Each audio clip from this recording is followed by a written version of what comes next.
Olá, pessoal. Excelente noite. Excelente noite porque eu tô gravando à noite, né? A gente vai dar continuidade aos nossos estudos agora por meio das videoaulas, tá ok? Não sou youtuber, vou me esforçar ao máximo, mas eu fico aqui olhando para vocês e fico olhando ali pro cronômetro porque 12, 15 minutos para ser mais fácil a anexação para subir o vídeo na plataforma. E aí, se porventura estiver próximo desse período, eu posso parar o vídeo e fazer a parte 2. Tá ok? Vou ficar bem à vontade aqui para conversar com vocês. E aí já pode pegar o livro, o caderno de vocês, tá? Tudo que eu falar aqui baseado no livro de vocês, mas eu acabo acrescentando algumas informações, enfim. Vamos lá, dar início ao nosso estudo. Vamos falar sobre o capítulo 6, Formas da Terra. Tá ok? Beleza, vamos lá. Primeiro, para a gente falar sobre as formas da Terra, eu quero fazer uma pergunta para vocês. O que são estruturas geológicas? Deixa eu pegar aqui uma canetinha, vamos brincar aqui um pouco. Aqui eu tenho duas palavras-chave, estrutura e geológicas. Estrutura é algo que dá base, que dá sustentação. Eu penso na estrutura de uma casa, eu penso no alicerce, a sapata, a fundação. E geológicas é algo ligado à terra. Seria isso?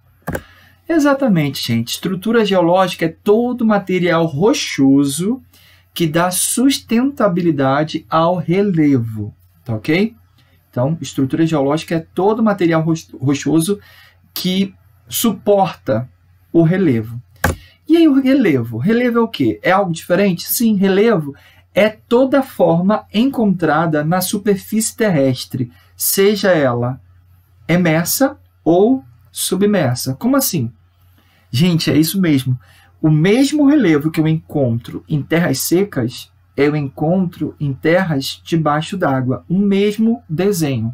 Só que há uma diferenciação, isso depois a gente vai ver um pouquinho, que o nome, a nomenclatura dada para o relevo de terras emersas, terras secas, são diferentes do nome dado aos relevos de terras submersas, ou seja, terras debaixo d'água. Tá ok?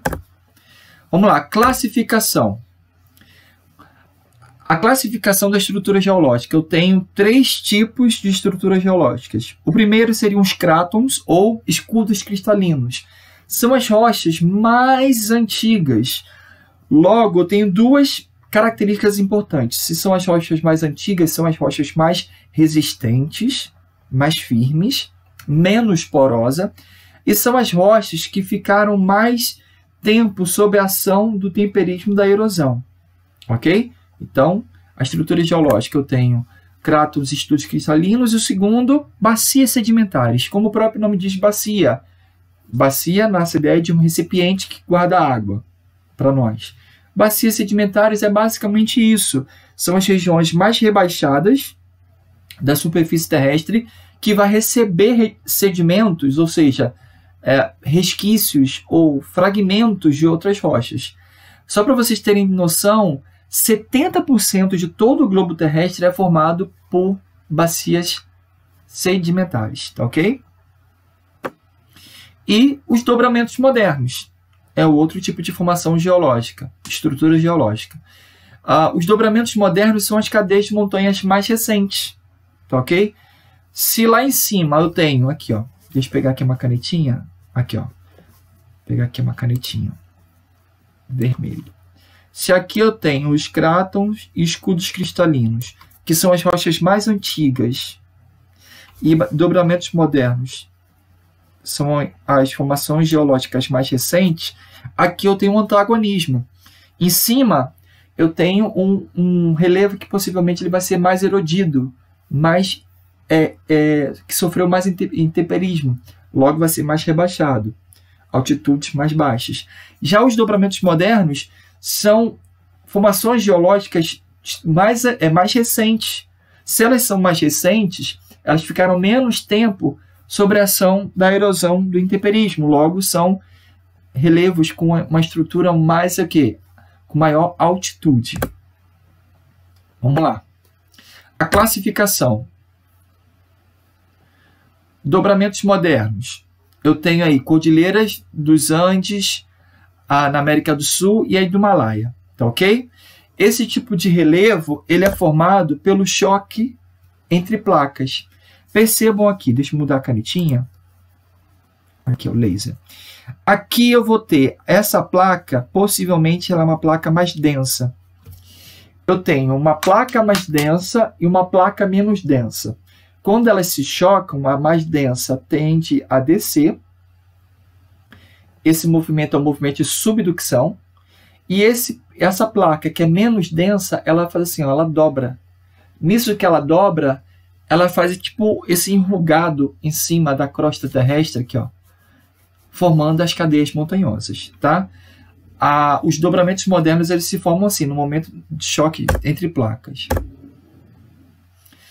Vamos lá. O relevo terrestre ele é formado e modulado constantemente pelas forças endógenas, internas e exógenas. Como assim?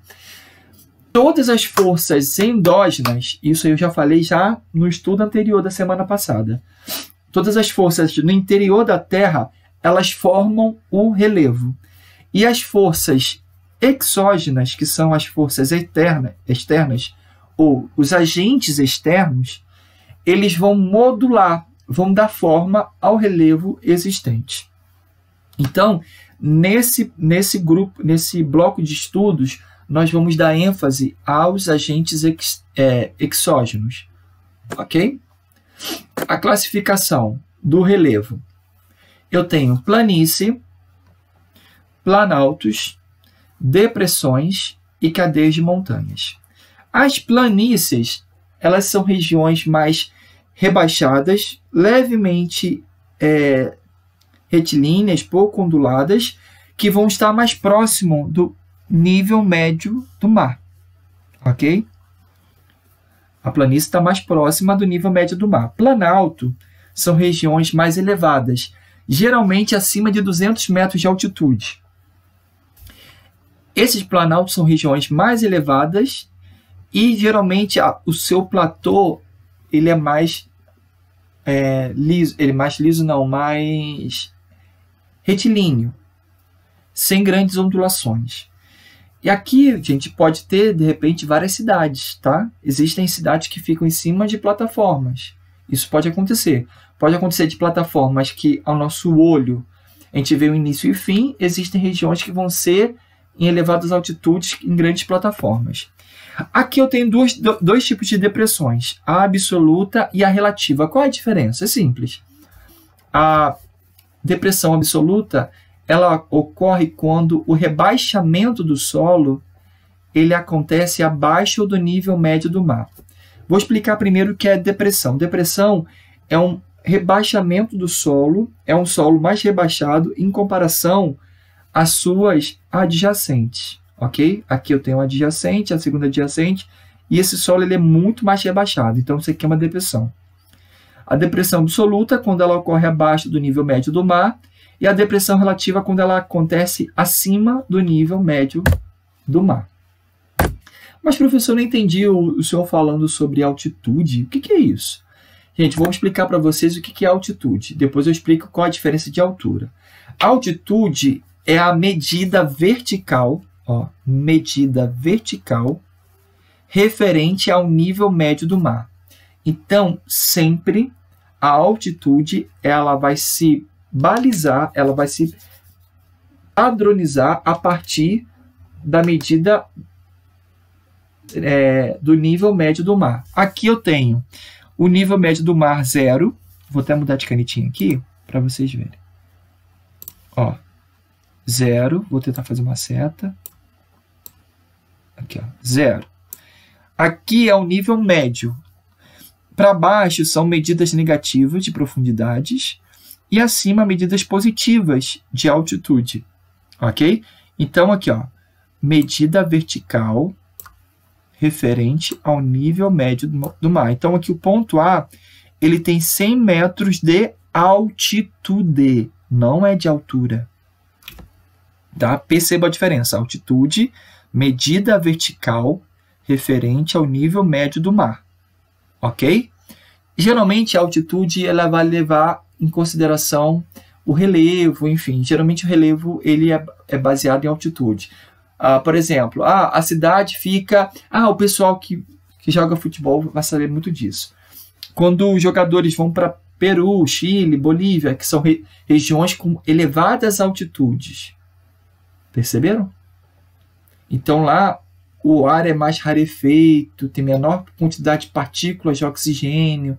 Os jogadores têm que até ir antes para poder o corpo se acostumar com aquela quantidade de oxigênio. Ok? Mas eu não vou entrar nesse mérito, não. Então, a altitude é referente ao nível médio do mar. Depois eu tenho a altura. Olha que interessante. A altura é também uma medida vertical, só que é uma medida vertical da sua base até o ponto mais elevado. Então, eu não estou considerando aqui na altura o nível médio do mar. Eu estou balizando o quê? Uma base, qualquer que seja. Então, a altura, eu posso falar a altura da pessoa, a altura do prédio, a altura de uma árvore. Deu para entender a diferença? Aqui eu não considero o nível médio do mar, só considero aqui a base e o ponto mais elevado do que eu quero saber a altura. Então, isso é a altura. Ok? Vamos lá. Definições de planalto, já falei anteriormente. Planalto, como o próprio nome diz, é um plano alto. Então, todo relevo que possui, em média, uma altitude superior a 200 metros. Montanhas são formações que apresentam uma forma mais irregular.